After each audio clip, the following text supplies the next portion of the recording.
小田原来る前はインドネシアに寿司に行けてたんですけど、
バターでソテーしてで、砂糖と一緒に煮るんですけど、最後でりんごのお酒とちょっとアプリコットを入れて少し酸味つけてって、ここってやっぱ手間ですね。どの工程が時間かかるんですか？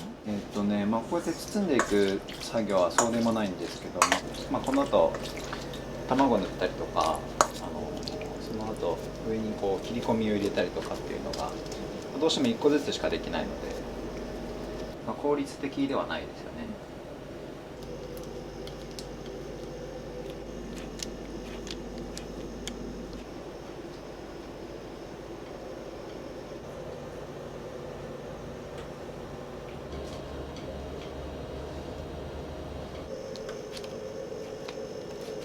じゃあ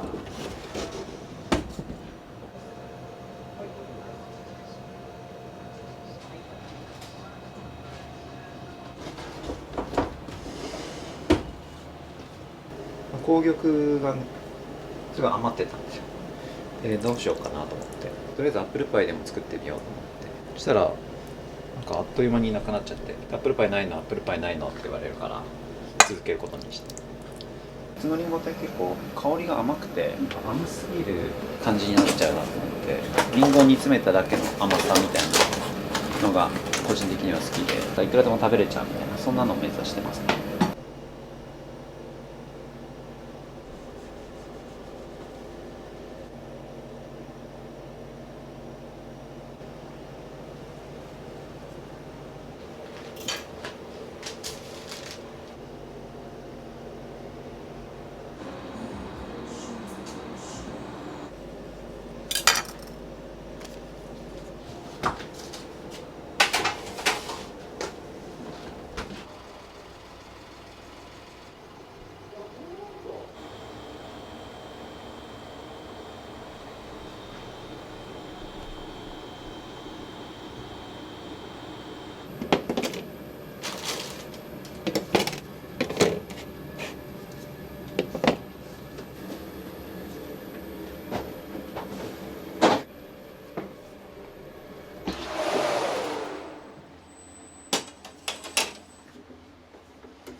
少しちょっと塩味効かせてるんですけど、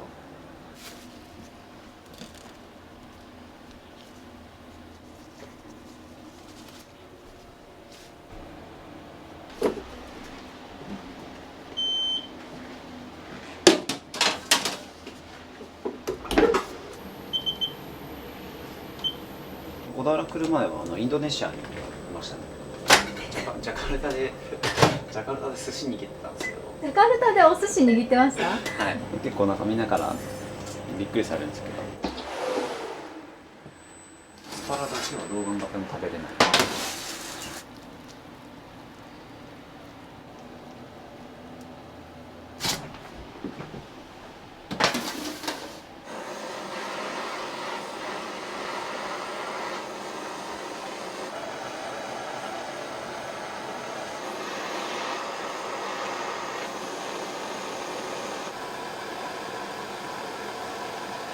自分のやりたいことで生計立てたいなと思って、その時に初めて思ってお店やろうって思ったんですよね。1年で帰ってきて、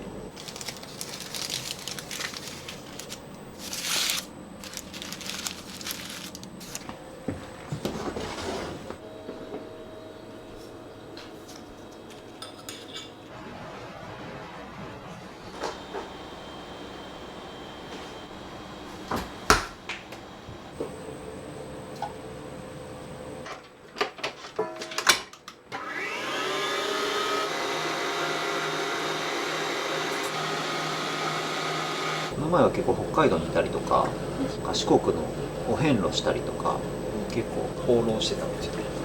なのでお店の名前がバガボンドってフランス語で放浪者って意味なんですけど、お店の名前もなんかそこから来てるっていう。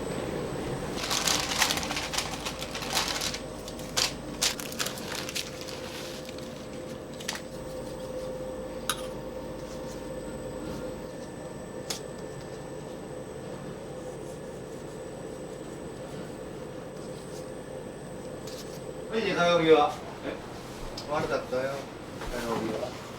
変なもんしてるね。そうそう。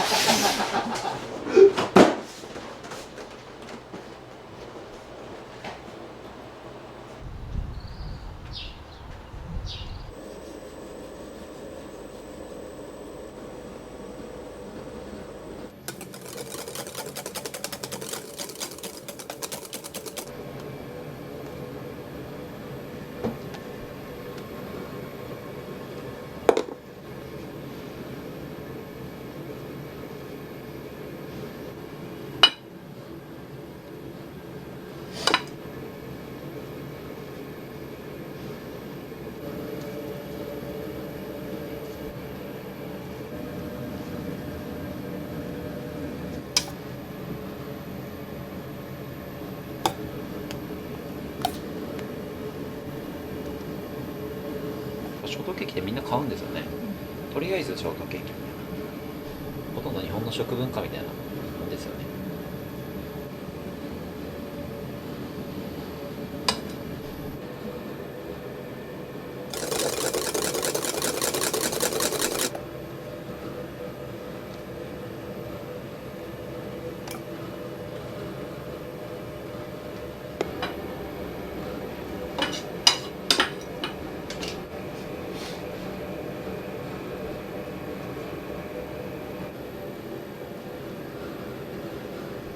結構いろいろ食べ比べたんですけど、小田原の紅ほっぺが一番美味しいと思ったから使ってるっていう。ほんとバランスが良くて、こうひいきしてるわけでもなんでもなくて、ね、小田原の紅ほっぺが一番美味しかった。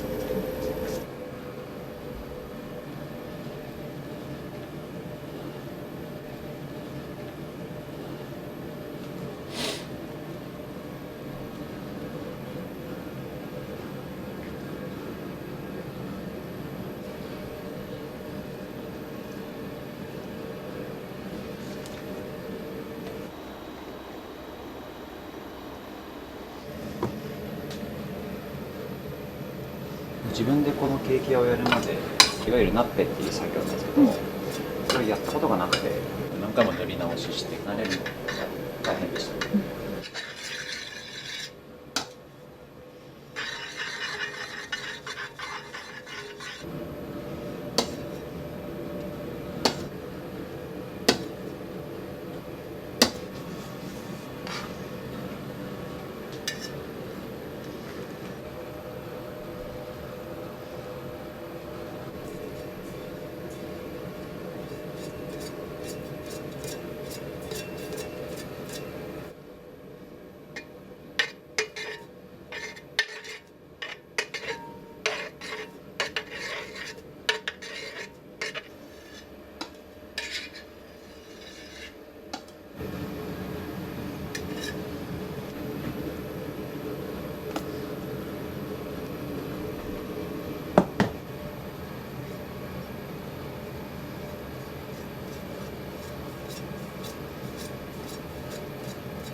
プリンの生地みたいなイメージですかね。酸味のあるプリンの生地みたいな、そんなイメージです。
ミルフィーユ用と、なんだっけ、このフルーツのタルト用ですね。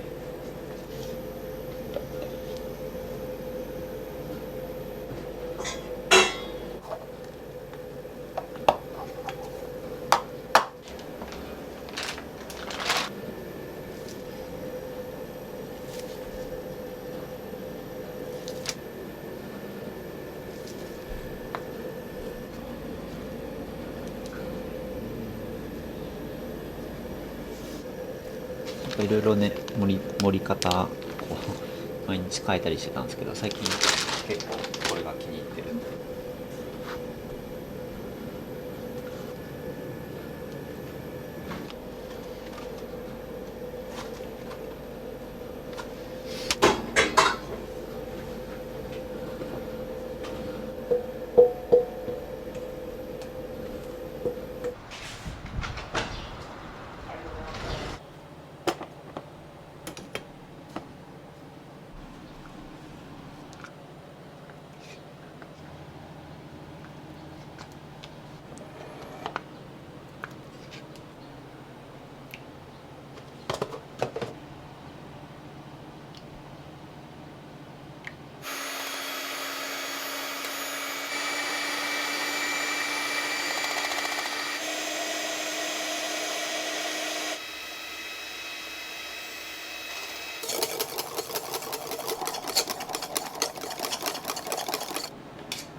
はコーヒー味のメレンゲ。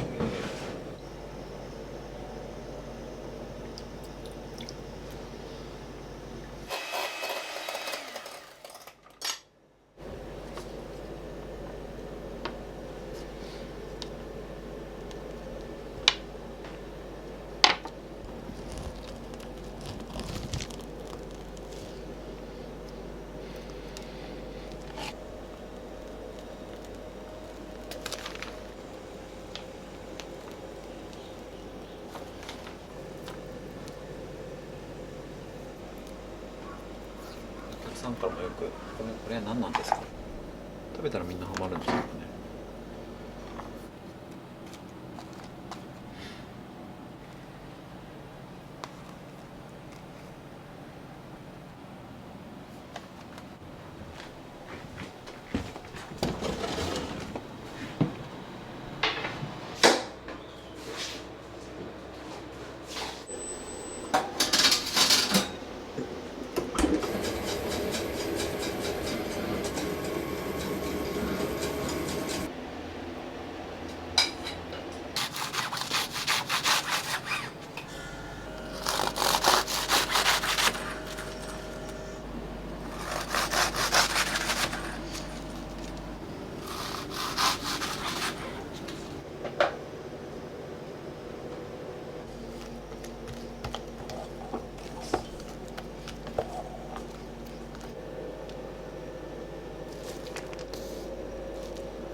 ぜひとも。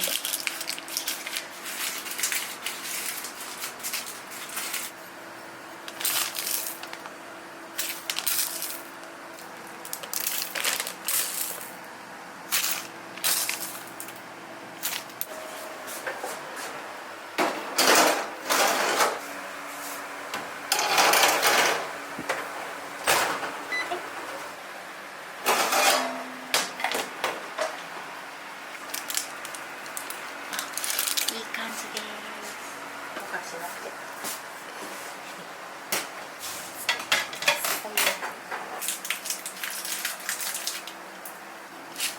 下までます。暑いですか？暑いです。ちょっとだけアクセントで入れるレモンの自家製ジャムなんですけど。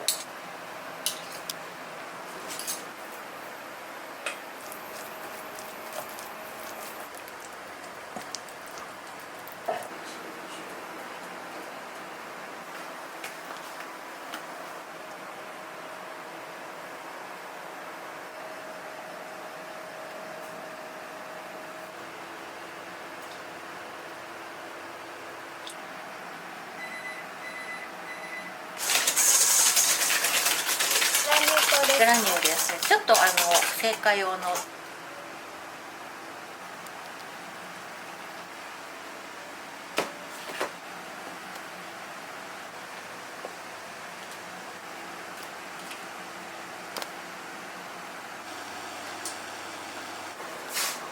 にかけます。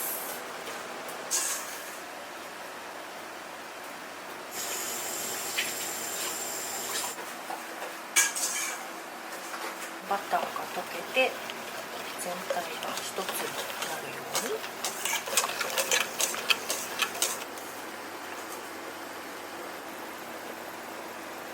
何度ぐらいになったら OK なんですか82度を目指します。なりました。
こっちでまずメレンゲを立てて、シロップを今作っています。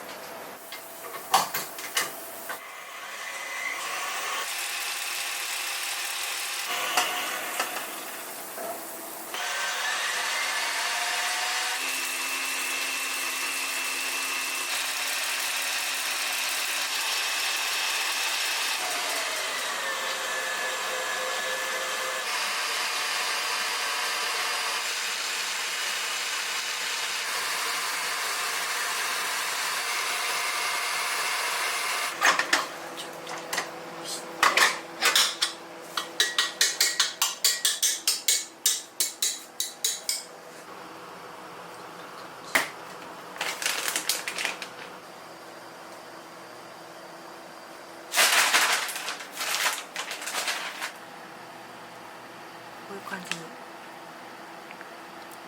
とんがらせます。これはそれぐらいの粘度のあるシロップを混ぜたからな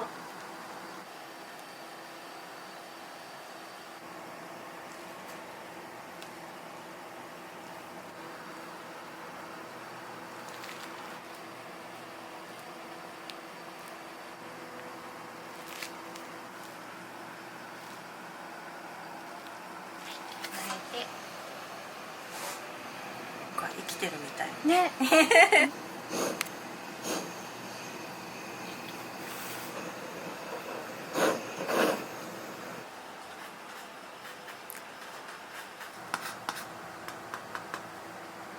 いい香り。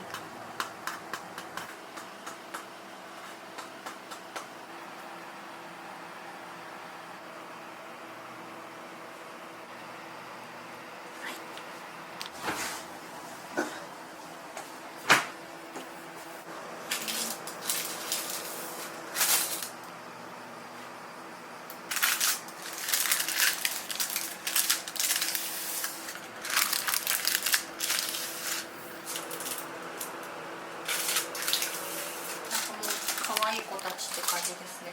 いや本当に可愛いです。可愛いですよね。そうそうそうなんですね。これは今作ってるのはアールグレイの茶葉がたっぷりのフィナンシェです。このフィナンシェの生地の特徴は発酵バターを使うことですかね。焼き上がりの香りが全然違ってきます。30g ずつ入れていくんですけど、調子がいい時と悪い時といっぺんに入れる時とバチって入る時と気が散ってるとダメです。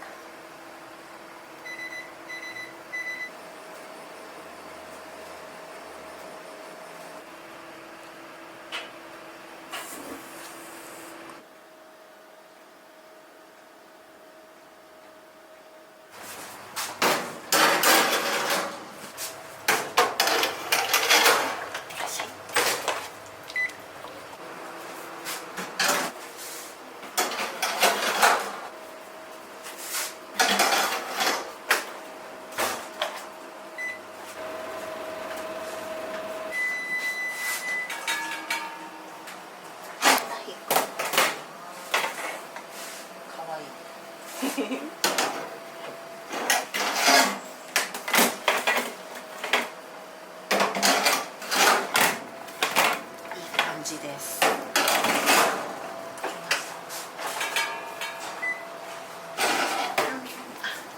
す。こんな感じ。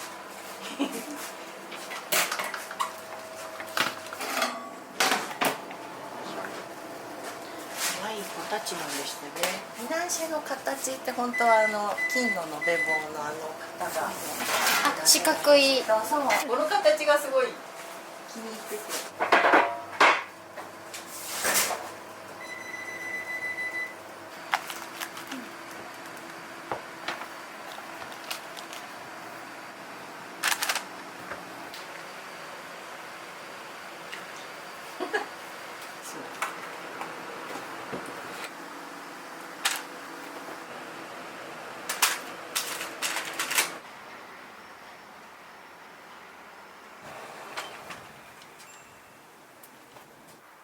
毛って落葉樹。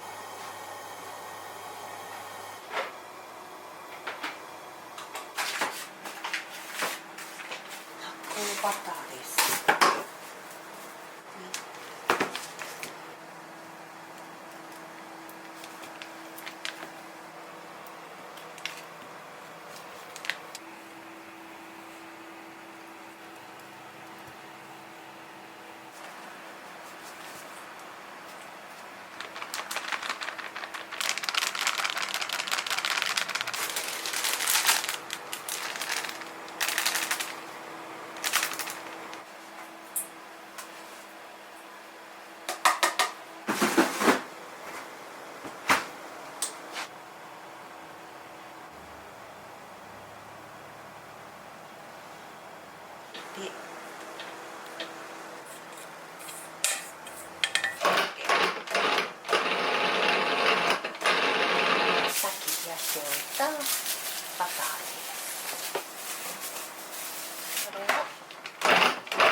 急に固まった、びっくりしまし全然可愛い塊になったら出来上がりです。でこれで、1時間ぐらいは寝かせます。パートシュクレです。牛乳が100。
固めにしていただきます。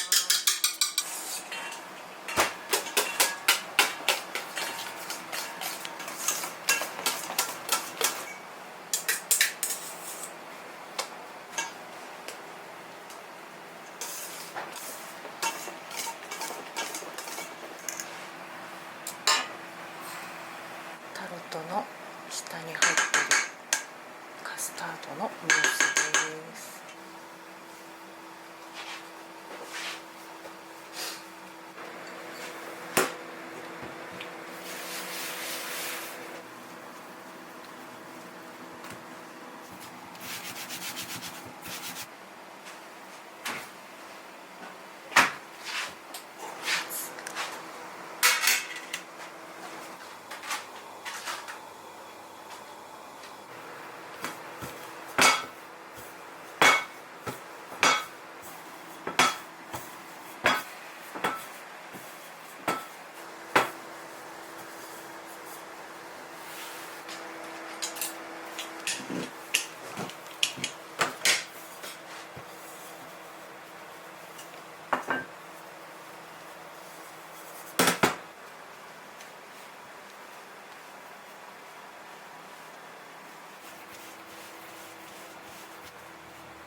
アーモンドクリームを入れます。カスタードクリームを多めにしたいので、こちらの土台はあんまりたくさんにしない、ジューシーに仕上げようと思います。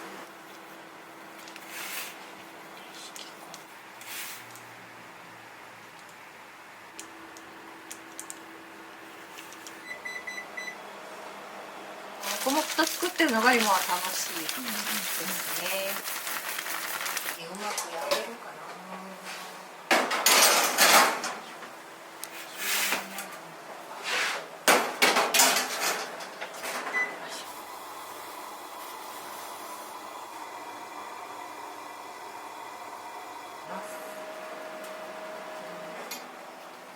色が入ったのでそろそろいきます。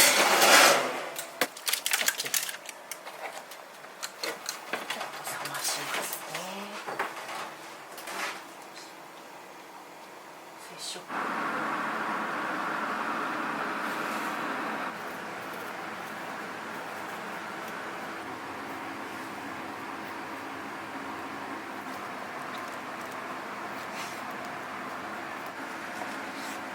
あとはね、なんか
完成です。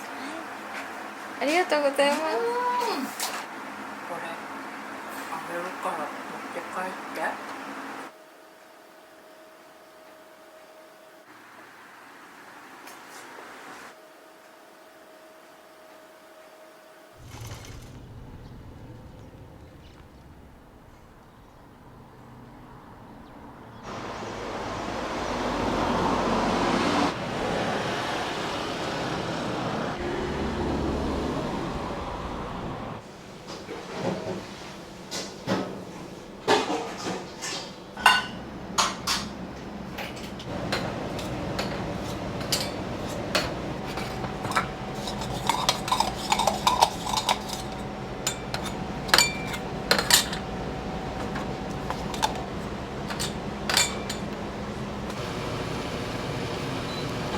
カラメルはすごい苦めにちょっと作ってるので、かなり色を出します。めちゃくちゃ見た目的にはもう焦げてるぐらいで、ちょっと気をつけてください、熱いと思う。は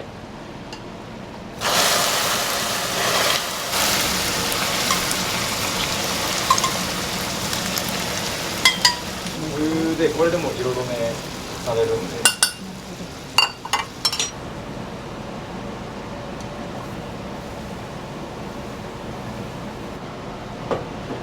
さっきできたカラメルはこんな感じで、これもかなりビターです。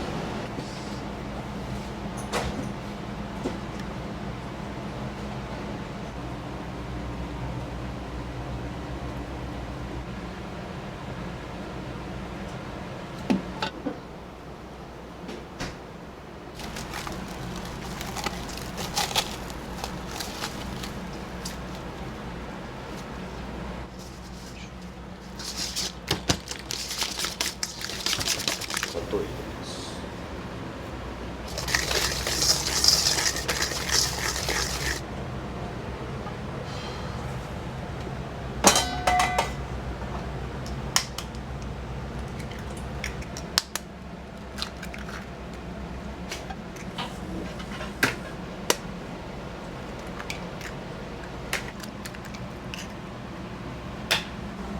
で、これです。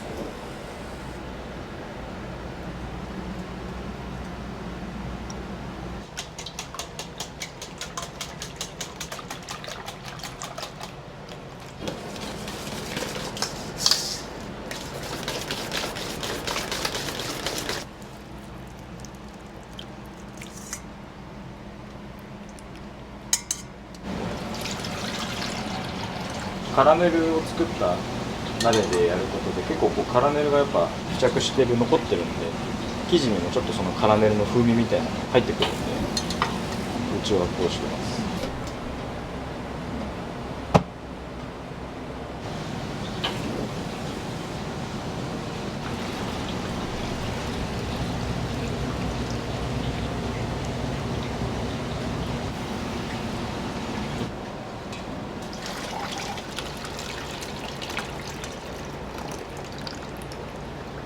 食感っていうか口当たりが滑らかになるのでひたすらこしていきます。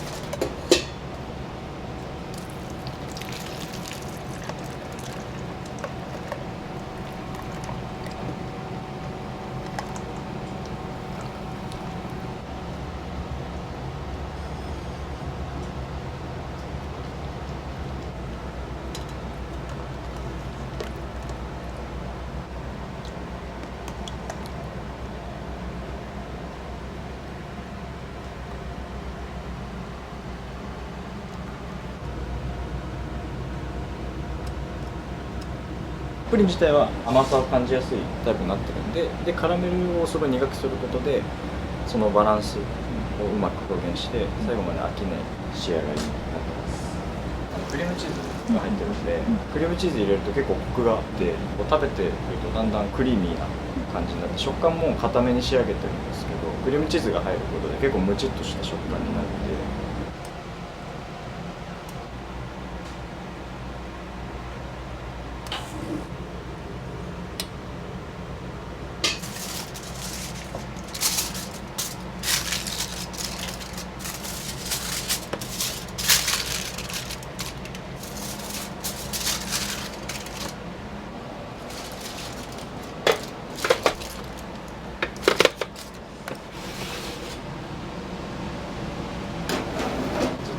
都内の飲食店に勤めてました。コロナのタイミングでこっちに戻ってきて、それでお店を新しくここで継いでやろうという決意して、父親と母親が切り盛りしてたんですけど、趣味みたいな感覚になってて、あんまりやってなかったんですよ、お店自体。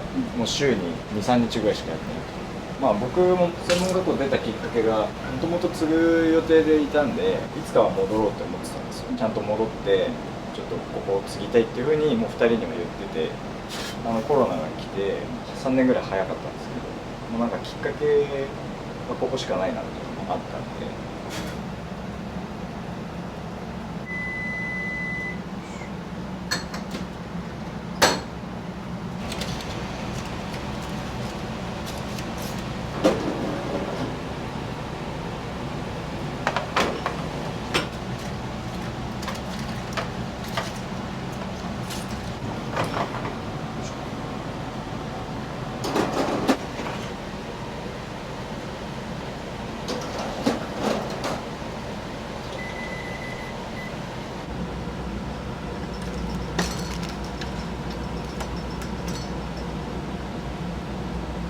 専門学校行ってた時も僕イタリアンがもともと結構好きで、それでパスタとかそういうなんか勉強したかったんですけど、なんか気が付いたら毎日デザート作ってた。甘いの好きですか？甘いの好きですよ。でもプリン好きってことですか？プリンはでもここでやるまであんま食べたことなくて、そのお店さんとか行って食べたことはなかったんですけど、なんかやっぱ自分でこう作ってみて他のお店さん食べるようになって、お店さんによって全然違うんで、それはやっぱ面白いな。材料ってそんなに変わんないと思う。本当に焼き方とか細かい工夫というかこだわりで味が違ってくるんだなっていうのを思いました。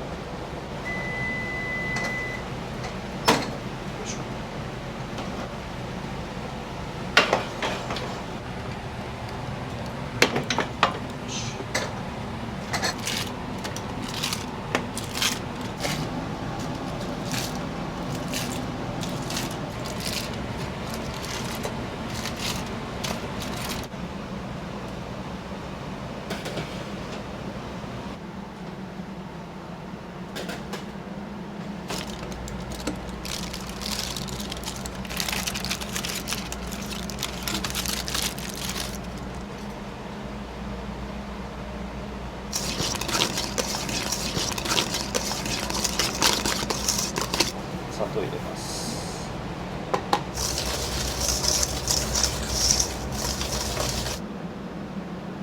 バニラエッセンスです。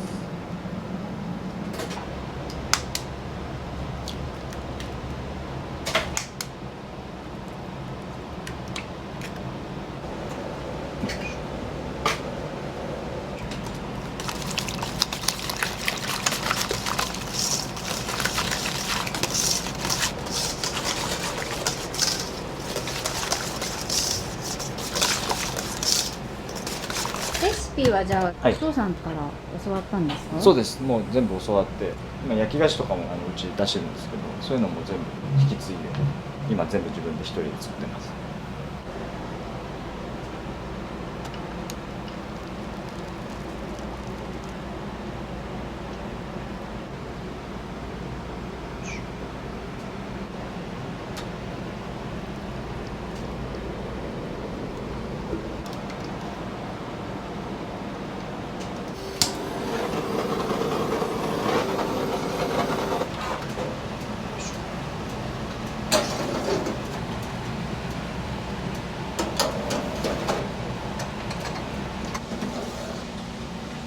よいしょ。や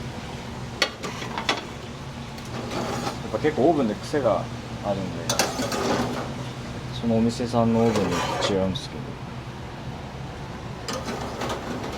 前後ろと上下変えてまた半分でやります。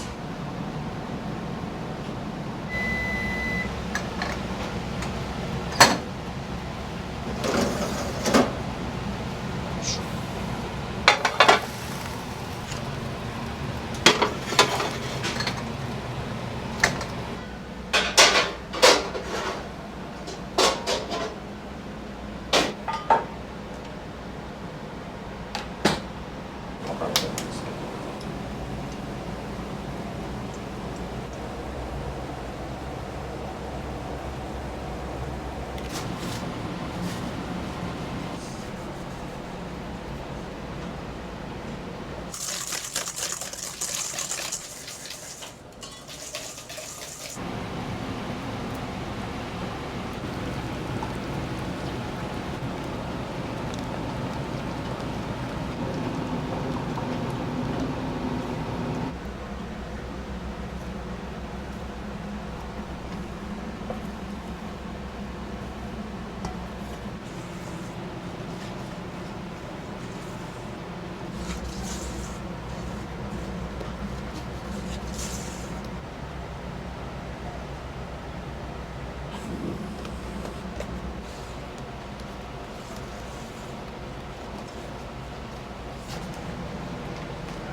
こことココアパウダーですね。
楽しいですか？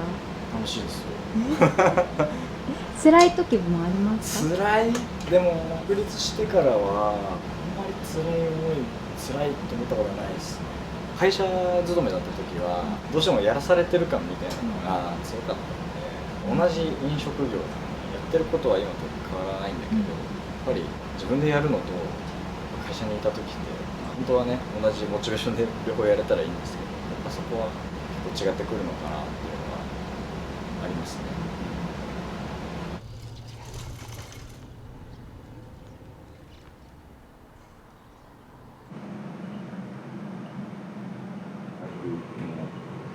記帳中です。今日は午前中が埋まってて、まあ、予約以外でも当日来ても座れるので、予約なくても大丈夫なんです。お父様は今日はお手伝いとかされるんですか？ちょっとね。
普段作業しながらお二人で何か話したりするんですか？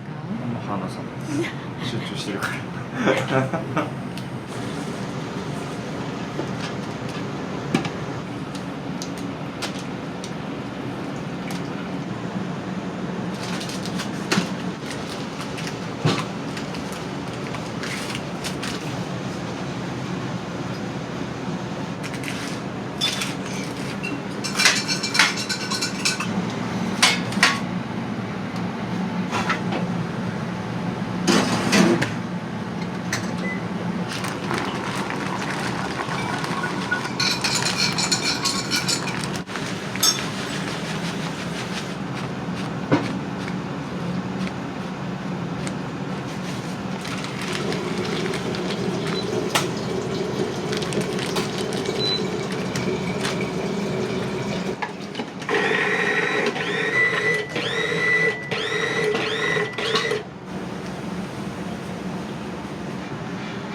僕の方の親父が、飲食店をやってたんです。高校卒業するぐらいかな、お店を始めたの。俺はそこで手伝う。それがずっとだからもう20歳ぐらいからずっと飲食店。いつかは戻ってくるようなことさ、もう専門学校行くと嬉しい不安な話食べていくだけで大変だと思うので。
1にパックあったらじゃあ SP パッションフルーツハニーマンゴーです。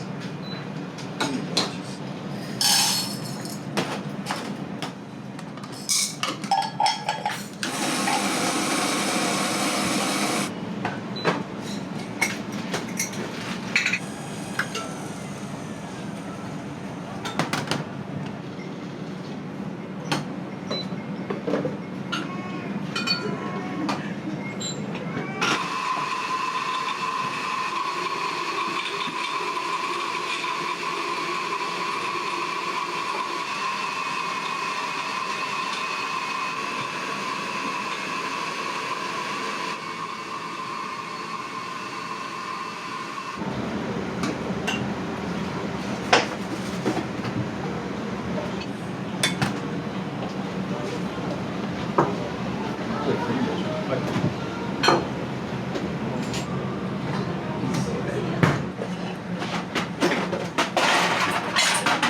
いいね、ご案内します。はい。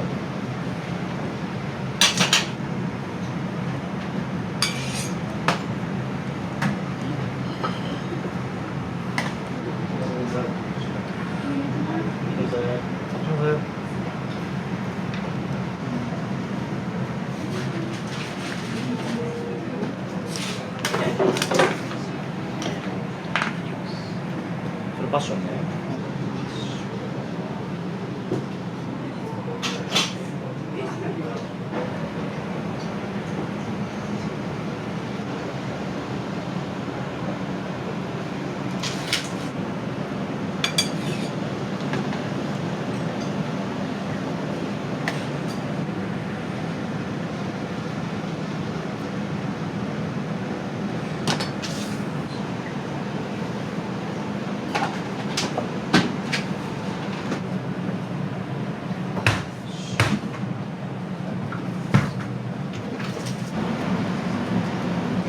2名でいろいろなのよ。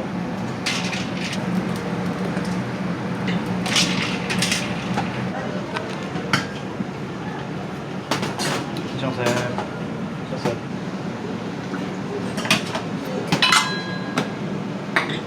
感じだったいいよ。感じ。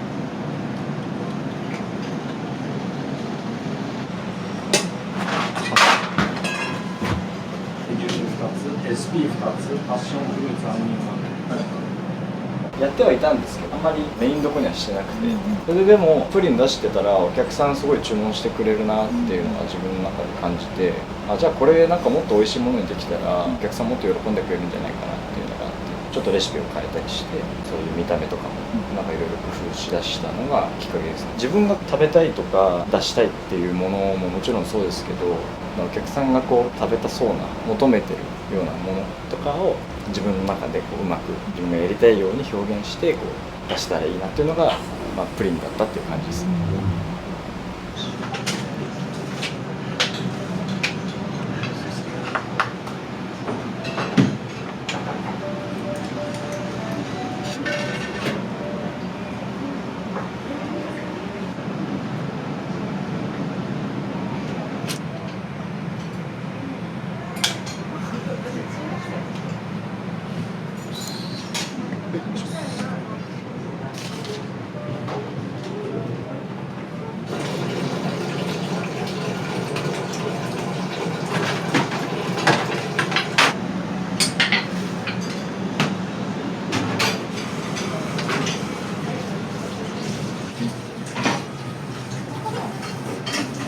料理をこうお客さんに実際に食べてもらってそれを喜んでる姿を見るのが、まあ、一番仕事やっててよかったなと思います。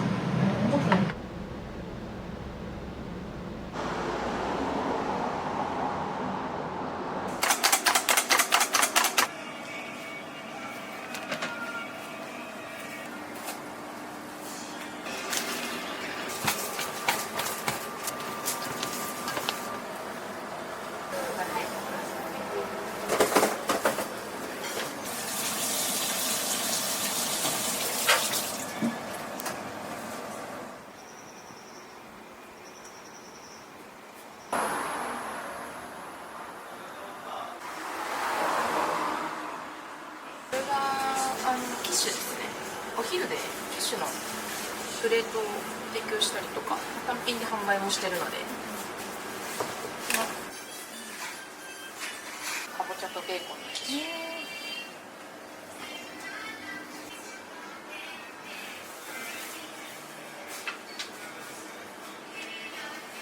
うちはなんか小さすぎてストックするキャパシティもないんで、毎日だいたい仕上げてるっていうような感じにはなりますけど、ちっ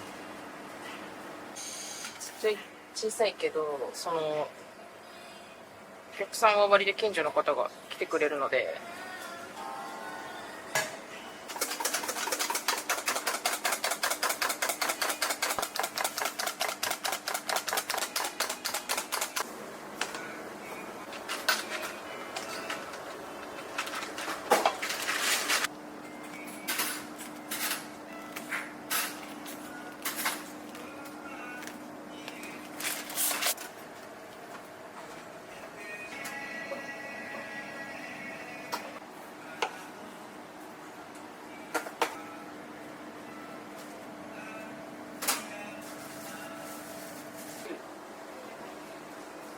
あ、なんでも置いといていいよ。ありがとう。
ぶどうのタルトになりますですね。季節ごとにタルトは通年出してるんですけど、今ちょうど時期がぶどうなんで知りますか？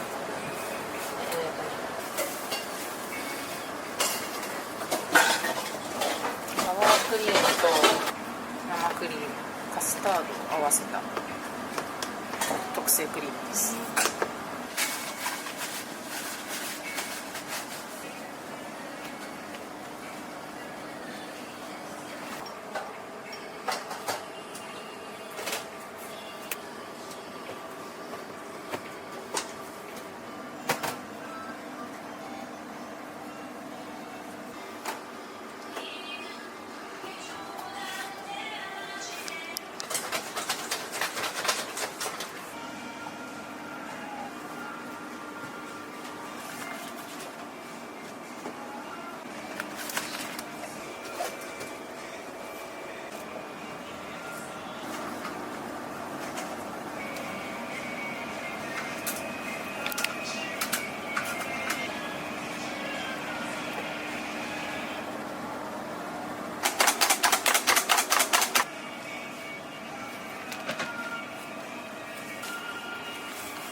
常連さんすごいですよ、本当に助けてくれる、助けてくれてるなって。毎日来る人とかいますし、普通に毎日。毎日来ます来るような方毎日。はい。最近割と1年半ぐらい経ったんで、最初の1年に比べては人が来てくれるようになって、ちょっと混んでてすいませんとかっていう話をすると、なんかむしろなんか自分のその場所がそう広まってるのが嬉しいとかって言って帰ってくれたりとかします。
さっぱりとしたヨーグルトまではいかないんですけど、軽く酸味のあるショートケーキになります。フルーツも割と甘いので相性はいいです。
とうございます。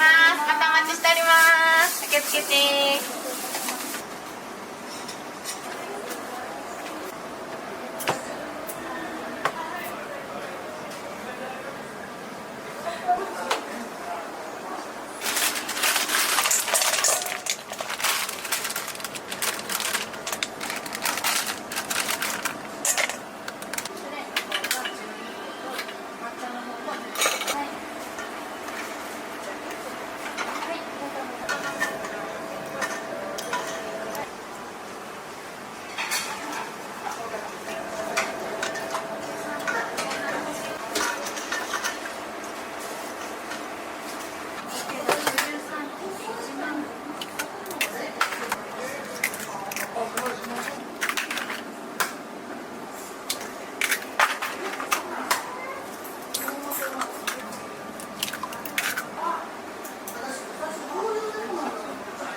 赤ちゃん。か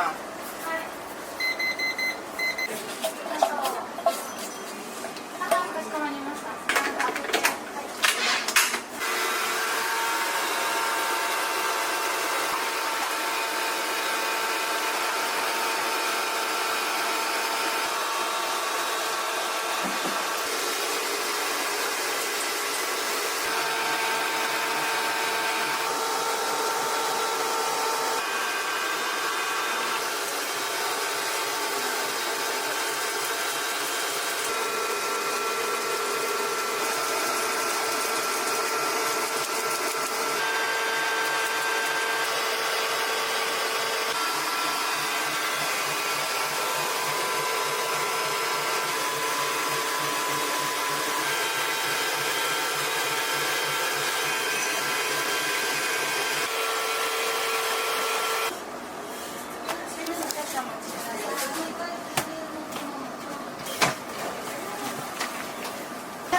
ありがとうございます。体気をつけて。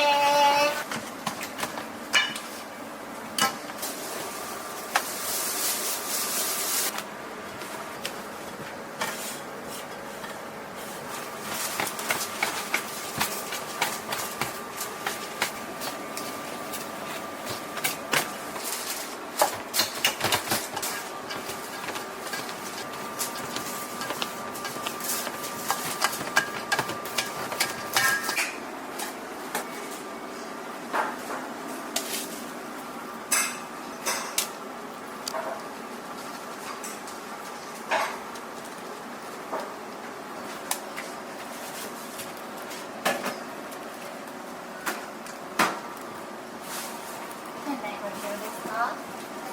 お持ち帰りでかしこまります。おもちゃのシート。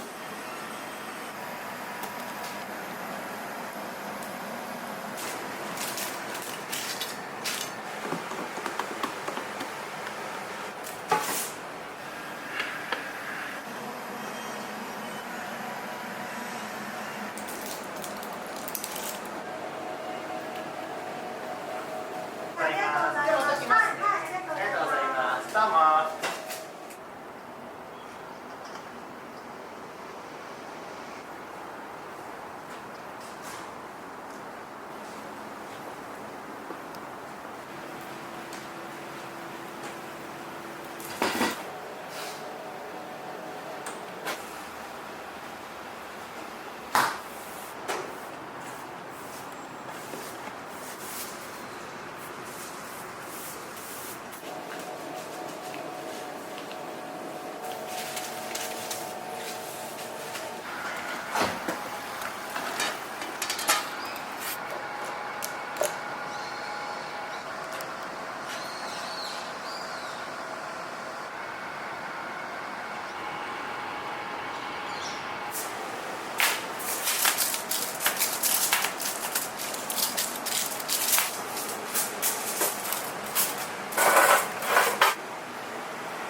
らい32度、3度、4度。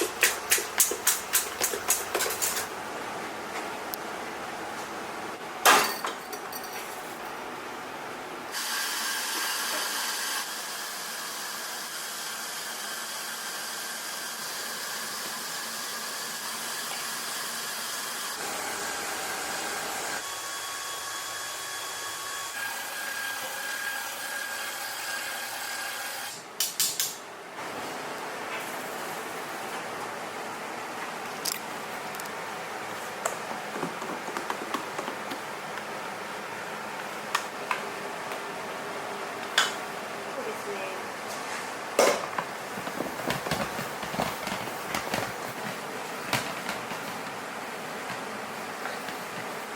カメラ汚さないか心配。大丈夫です。ありがとうございます。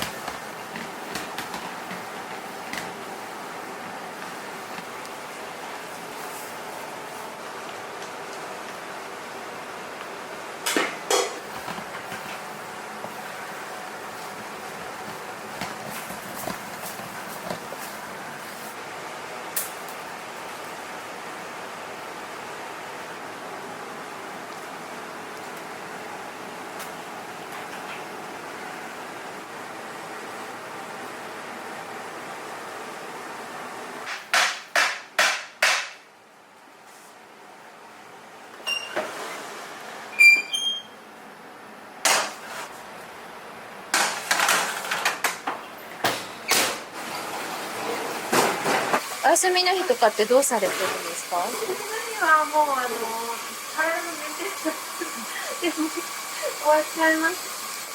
整体してなんかバキバキの体を少しでも元に戻すのにもう半日以上唯一続けられたのがヨガだったんで、もうジムもダメだったし、マラソンもウォーキングも一切続かなかったんですけど、週に1回しか行けてないけど、ヨガだけはずっと続いてるんで。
バターサンドのラムレーズン味なんですけど、一応お店では、一番人気のおすすめの商品になってます。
バターにすごくこだわってて、新潟県の佐渡から手作りのバターを取り寄せて、佐渡バターっていうんですけど、全て職人さんが手作りで作ってるバターらしくて、すごく希少価値があるバターなんですけど、なんか口どけがすごく滑らかで、こうしつこい感じが全くしない、すごく食べやすいふわふわのバタークリームになってます。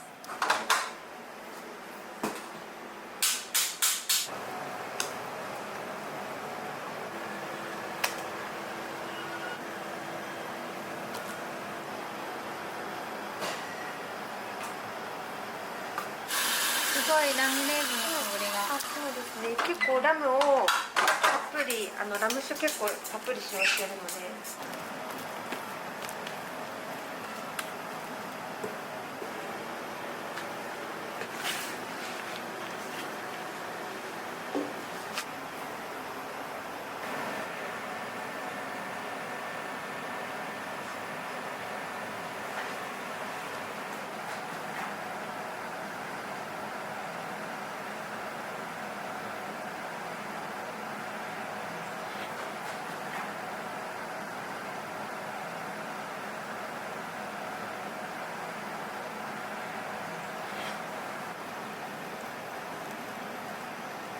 バターサンドは浅草のなんかこうお土産として買ってくれたらいいなと思うものをちょっと考えてた時に思いついたんですけど、やっぱり持ち運びが長時間できて日持ちするもの。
美味しそうですよね。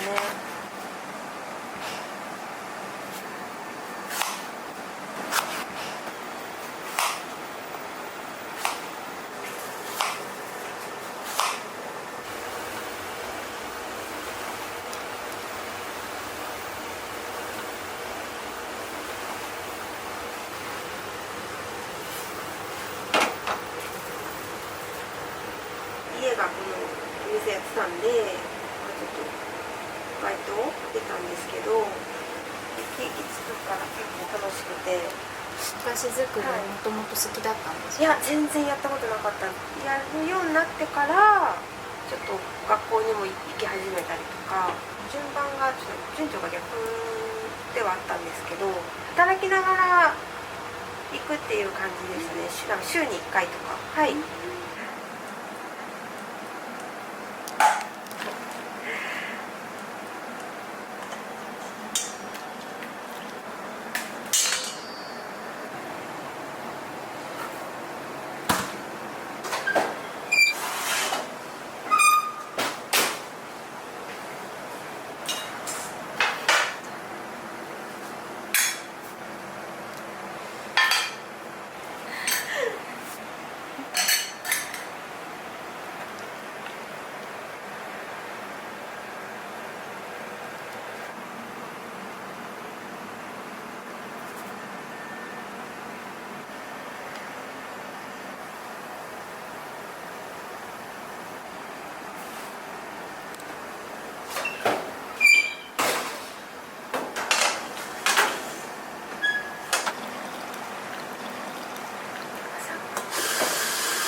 やり直したいぐらい面白いそう。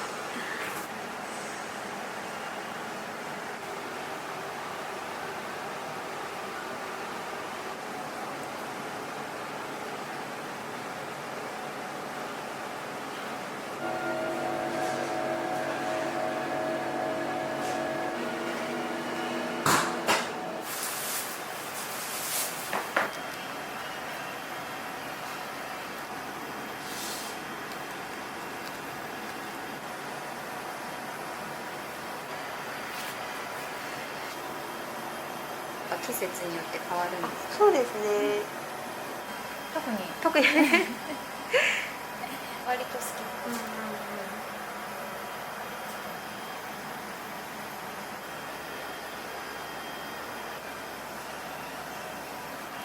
シャインマスカットがすっごい多かったんですよ、今年。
サバラも人気があって、レトロなケーキなんでおさぱらあると喜ばれます。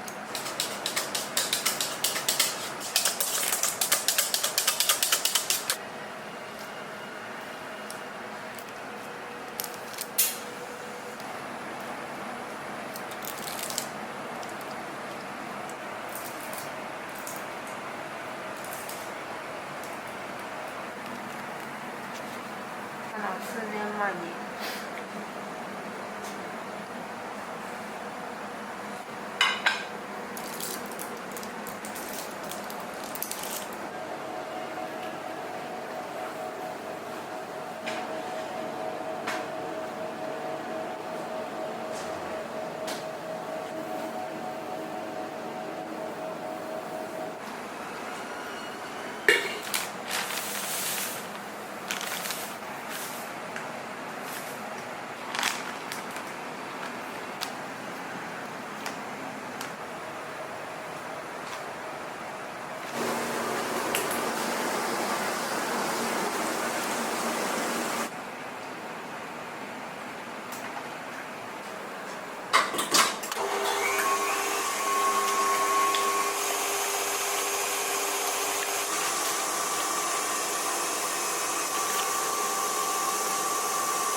うちのは生クリーム挟んで生ブッセみたいな。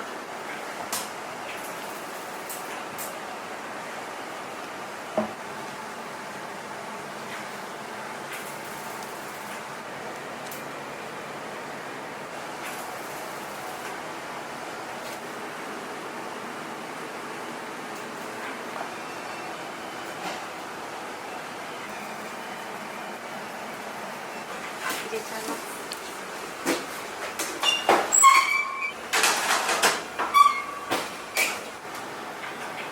ちょっと似合いすぎます。赤ずきんちゃう。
ドのモカを2つと塩キャラメル2つと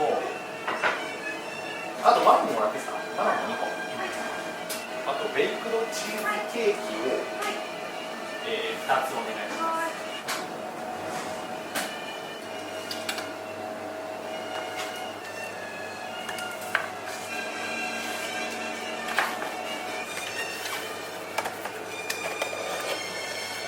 今日は何回目ですか？結構来てますね。6、7回来てんじゃないですかね。お気に入りの一番好きなのが果物とタルトなんですけど、そうちょっと今日は朝早かったからでもチーズケーキも美味しいんで、はい、食べさせてもらってます。バターサンドも結構今バターサンド好きですね。なんか人にこうお土産で出す時にちょうどいいんで、バターサンド。あと子供の誕生日でよく使わせてもらうんですけど、これうちの子供バナナ好きなんで、チョコとバナナのケーキ美味しいんですよ。あとちょっとその時によって果物をいちごを足してとかも言ったらやってもらえるんで、なんかいろんなオプションつけてくれるんで、すごくいいですね。美味しいです。美味しいです。すごく美味しいです。それとやっぱりさっき言ったこれも美味しいですね。これが今一番のお気に入りですか？これ僕一番好きです。すんごいフルーツ乗ってるんですよ。とても美味しいんで、ぜひぜひね、よかったら食べてみてください。今日なかったですけどありがとうございます。また買いに行きます。ありがとうございます。はい、ありがとうございます。どうも。焼き菓子に力を入れていきたいと思っていて、クッキー缶を今後は出したいと考えています。あとは浅草に観光に来た方に買っていても、これは絶対買っていきたいって思ってもらえるようなお土産を作っていきたいなと考えています。美味しいお菓子を作ってお待ちしております。浅草にお越しの際はぜひ遊びに来てください。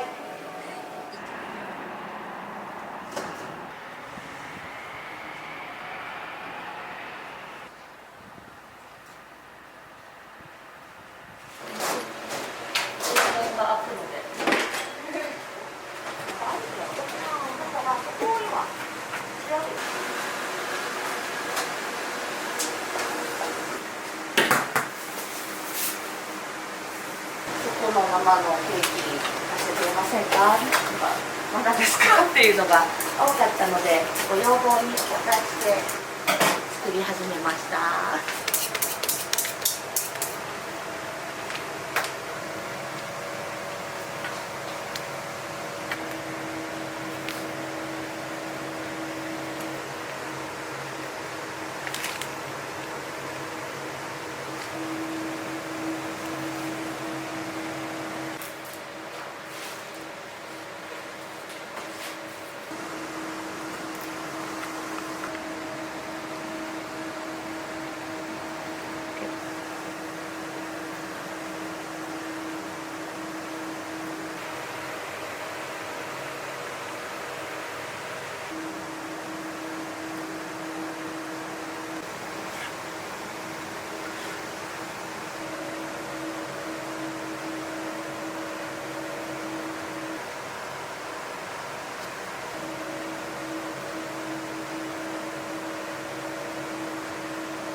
人と人とのつながりみたいのをすごく大事にしてるところで、作ってるものはすごい昔のものっていうか、すごい斬新なものとかはちょっと本当出てないって思う。そこはねちょっとまだこれから勉強しなきゃなって私も思ってるんですけど、安心して食べれるものを作りたいなと思っていて。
もうちょっと焼きますね。もうちょっと。こっちです。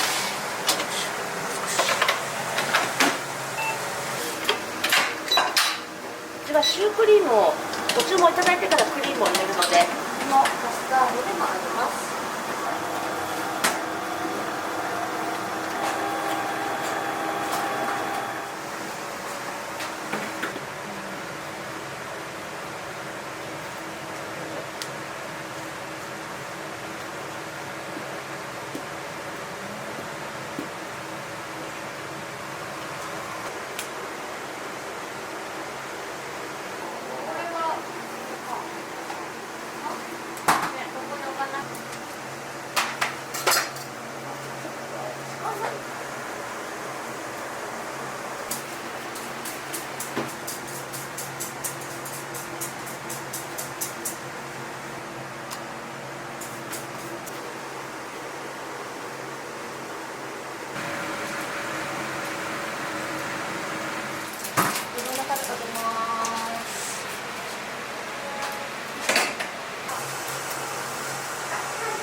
レアチも1枚いくね。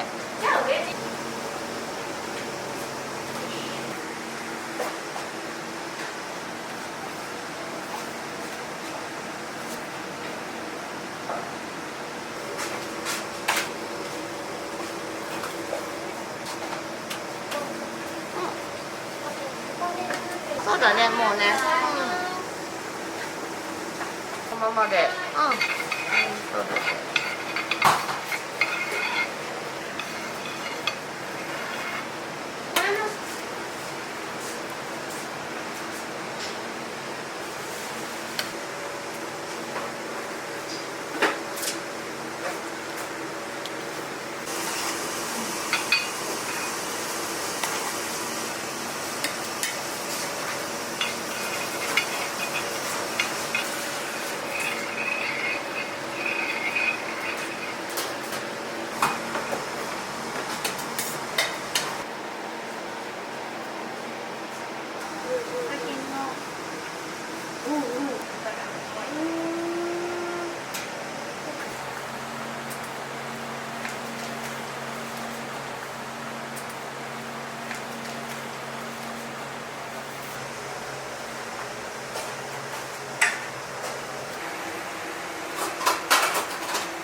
こ行った。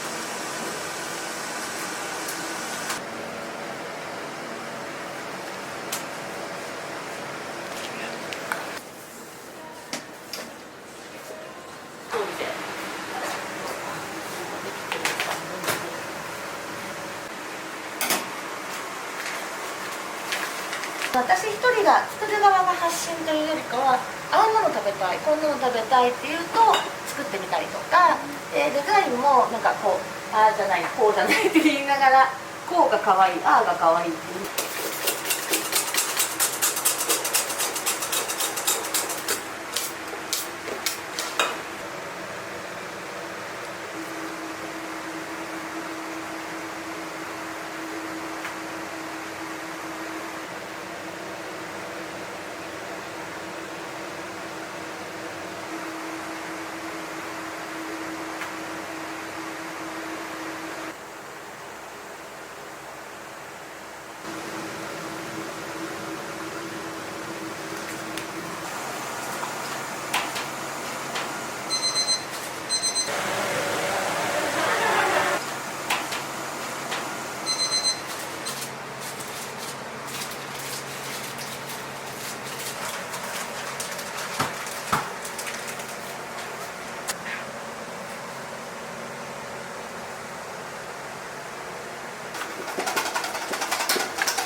裏から持ってこなきゃか、これからは。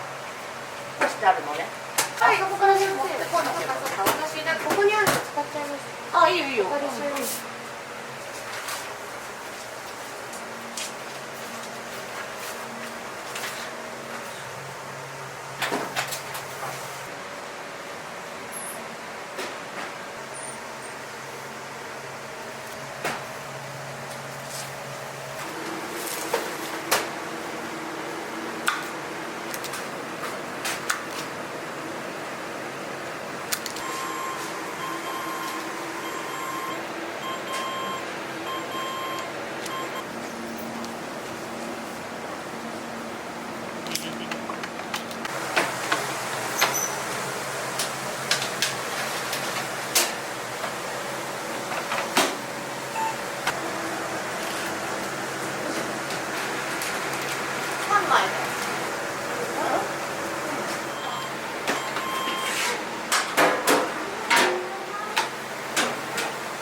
モリーンでかで大きな森で、まあ、なんかそういうイメージで、まあ、いろんな人が、ね、みんながこう集まってくるようなそういう風にしたくて。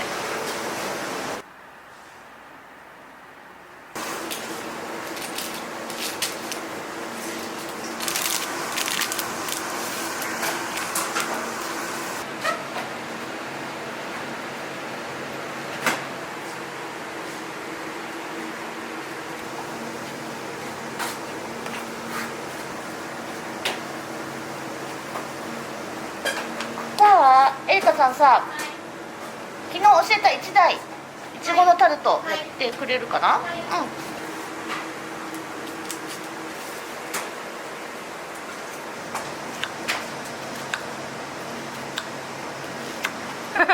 可愛いんですよ、めちゃめちゃ。これをこうぎっしりと、もう1個入れたいかな。ちょっとにいっぱい乗ります。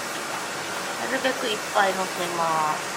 ぎっしりと入れます。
これを今湯煎にかけて温めます。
けるよ。はーい。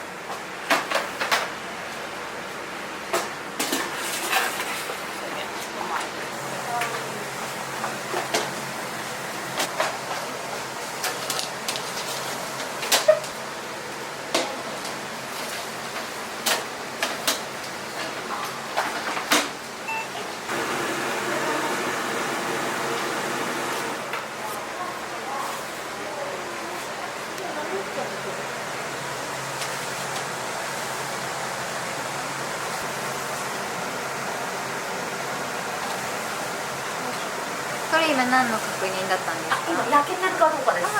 焼けてないとここ押したらくぼんだままになるんですよ。生焼けなので、こうちゃんと戻ってくれば焼けてますっていう合図なので、生地の状態を極めて出せるようになってもらいたいので。で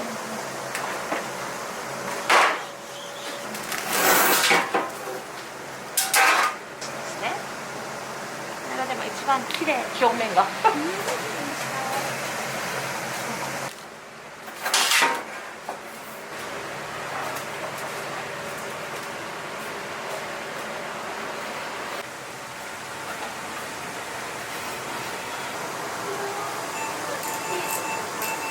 チーズでやってみる。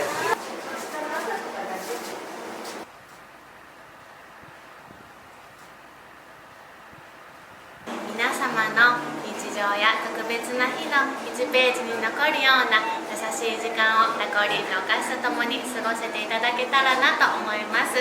旅行代でお待ちしております。